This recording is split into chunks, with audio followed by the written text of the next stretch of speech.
Sabahınız xeyir, hörmətli ağsaqqallarımız, əziz ağbüdsəylərimiz. Hər birinizə dərin hörmətim və ehtiramla müraciət edirəm.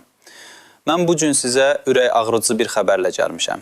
Amma mən hüquqşünas olaraq sizin yanınızda olduğumu və hər zaman yanınızda olacağımı bilməyinizi istəyirəm. Məqsədim yalnız xəbəri çatdırmaq deyil, eyni zamanda sizi bu çətinliklərdən necə çıxarmaq lazım gəldiyini göstərməkdir. Bu xəbər qışda hər birimizin evindəki ocağı, istiliyi birbaşa təhdid edir. Qulaq asın, çünki bu sizin həyatınıza birbaşa təsir edəcək. Hazırlaşın bu qış donmağa, hörmətli pensiyaçılarımız. Tarif Şurasının qapalı iclaslarında əhalinin qaz istehlakı limitlərinin tamamilə yenidən nəzərdən keçirilməsi fəal şəkildə müzakirə olunur. Əgər əvvəllər qazı qənaət edib güzəşli kubmetrlərə uyğun gəlirdinizsə, yeni 88 nömrəli qərar layihəsinə əsasən artıq ayın ilk günündən hər bir kubmetrə görə 24 qəpik ödəməli olacaqsınız. Sizin 300 manatlıq pensiyanız nəvələrinizin evini isitməyə yetməyəcək. Bəli, düz eşitdiniz. Bu dəhşətli gerçəklikdir. Siz ki, gəncliyinizi bu vətənə, bu torpağa həsr etdiniz. Qaranlıq gecələri işıqsız, soyuq qışları istiliksiz keçirməklə gələcək nəsillər üçün təməl qoydunuz. Kolxozlarda, fabriklərdə, məktəblərdə, hər yerdə alın tərinizi tökdünüz. Vətənin çiçəklənməsi üçün canınızı qoydunuz. Neçə-neçə çətinliklərdən keçdiniz. Yüzlərlə, minlərlə çətinliyin öhdəsindən gəldiniz. İndi, qocalıqda, sizin o əməyinizin bəhrəsi bu olmalıdırmı? Sizin qazandığınız o pensiya, evinizdəki o müqəddəs ocağı isti tutmağa kifayət etməyəcək? Mən bilirəm ki, aranızda elələri var ki, 40 il, 50 il, bəlkə də daha artıq müddət bu dövlətə xidmət edib.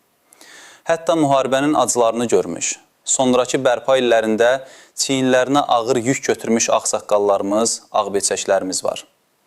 Sizin hər birinizin öz yaşanmışlıqlarınız, öz çətinlikləriniz var. Xahiş edirəm, rəylərdə bizə yazın. Siz neçə il işləmisiniz? Bu illər ərzində nə kimi çətinliklərlə üzləşmisiniz? İndi isə bu yeni qərar haqqında nə düşünürsünüz? Sizin pensiyanız bu yükü daşıya biləcəkmi? Gəlin səs verməklə deyil, ürəyimizdən keçənləri bölüşməklə ölkənin hər yerindən, Bakıdan, Gəncədən, Lənkərandan, Şəkidən, Naxçıvandan bir-birimizə dəstək olaq.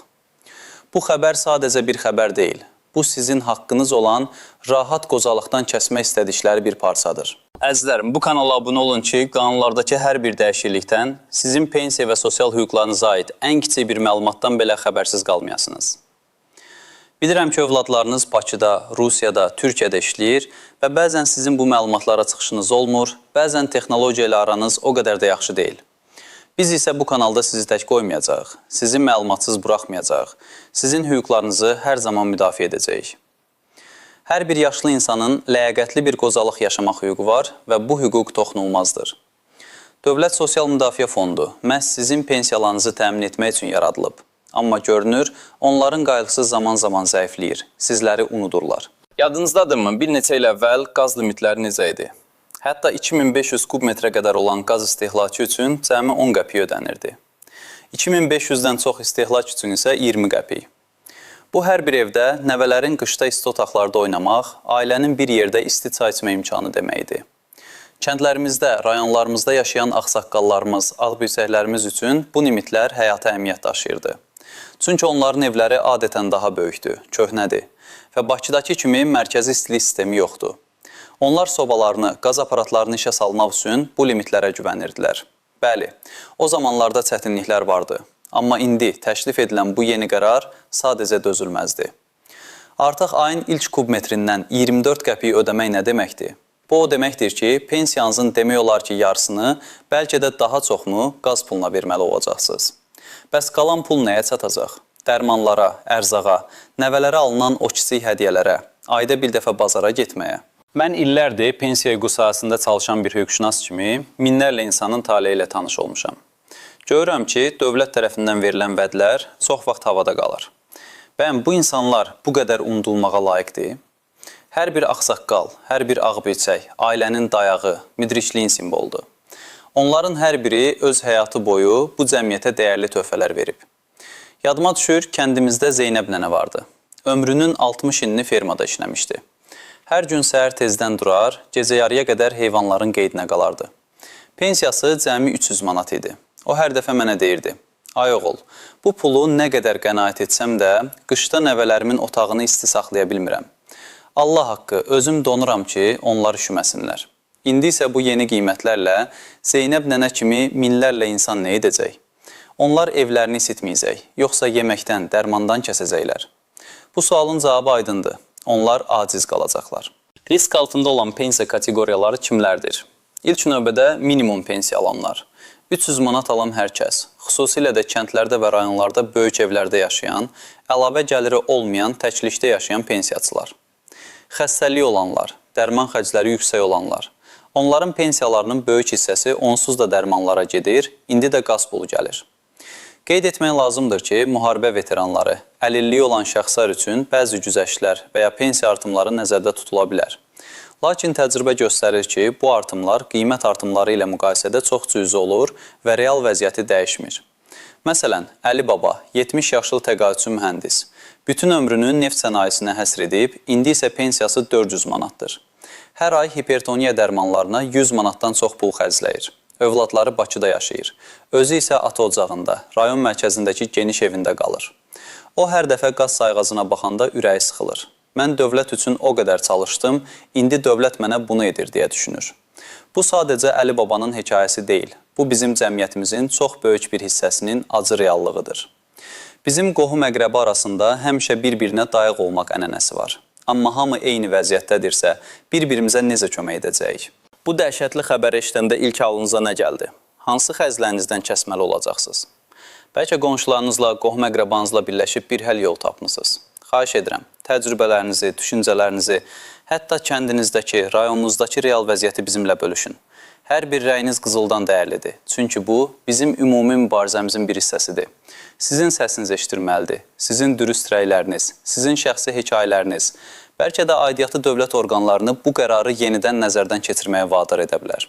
Çünki bu məsələ sadəcə qaz haqqında deyil. Bu, yaşlı insanların ləyaqəti, onların yaşamaq hüququ haqqındadır. Bəs bu vəziyyətdə necə çıxmaq olar? Nə etməli? Birincisi, pasiv qalmayın. Tək-tək müraciətlər çox vaxt cavabsız qalır, amma kollektiv müraciətlər daha ciddi qəbul edilir. Rayon icra hakimiyyətinə, bələdiyyələrə, DSMF-ə, Milli Məclisdə pensiyasılarla işləyən deputatlara məktublar yazın. Bir qrup pensiyaçı bir araya gələrək rəsmi müraciətlər hazırlasın. Müraciətlərdə yaşadığınız çətinlikləri, bu yeni qaz qiymətlərinin büdcənizə necə təsir etdiyini qeyd edin. Bütün rəsmi yollardan istifadə edin, çünki bu sizin haqqınızdır. İkincisi, enerji qənaəti yolları haqqında məlumat toplayın. Bəli, bu bahalıdır. Amma evlərinizin izolyasiyası üçün bəlkə də övladlarınızla danışın, onlardan dəstək istəyin. Köhnə pəncərələri dəyişdirmək, qapıların ağızlarını bağlamaq, divarları izolə etmək üçün kiçik də olsa addımlar atın. Bu, uzun müddətdə sizə pul qazandıracaq. Lakin bilirəm ki, bu hər kəs üçün əl çatan deyil. Əgər mümkün olsa, alternativ istilik sistemləri, məsələn, odun sobası barədə düşünün. Amma unutmayın ki, bu da əlavə xərcdir və hər kəs üçün uyğun deyil. Üçüncüsü, birinizə dəstək olun. Qohum-əqrəba ilə, qonşularla əlaqələri gücləndirin. Bəlkə də bəzi yaşlılar eyni evdə yaşayaraq xərcləri bölüşə bilərlər. Bu, bizim mentalitetimizə xas olmasa da, çətin zamanlarda bir-birinə sığınmaq bizim ən böyük gücümüzdür. Övladlarınızla, qohumlarınızla açıq danışın, çətinliklərinizi onlarla paylaşın. Onlar Bakıda, Rusiyada, Türkiyədə işləsələr də sizin dəstəyə ehtiyacınız olduğunu bilməlidirlər. Dördüncüsü, bütün sənədlərinizi qaydasında saxlayın. Qaz qəbzlərini, pensiya sənədlərini, 88 nömrəli qərar layihəsi ilə bağlı hər hansı bir rəsmi məlumatı saxlayın. Bu sənədlər sizin hüquqlarınızı müdafiə etmək üçün sübut olaraq istifadə edilə bilər. Beşincisi, hüquqi məsləhət alın. Mən bu kanalda sizin bütün suallarınıza cavab verməyə çalışacağam. Hər hansı bir hüquqi problem yaranarsa, mənə müraciət edin. Biz sizinlə birlikdə bu mübarizədəyik. Sizin ləyaqətli qocalıq yaşamaq haqqınız var və heç kim bu haqqı sizin əlinizdən ala bilməz. Əziz nənələrimiz, babalarımız, unutmayın ki, siz tək deyilsiniz. Bu ölkənin hər yerində sizin kimi 10 minlərlə, 100 minlərlə insan bu problemdən əziyyət çəkir. Bizim birliyimiz bizim gücümüzdür. Sizin səsiniz birlikdə daha güclü eşidiləcək. Bəs siz necə düşünürsünüz, əziz ağsaqqallarımız, ağbirçəklərimiz? Ömrünüzün qışını necə keçirəcəksiniz?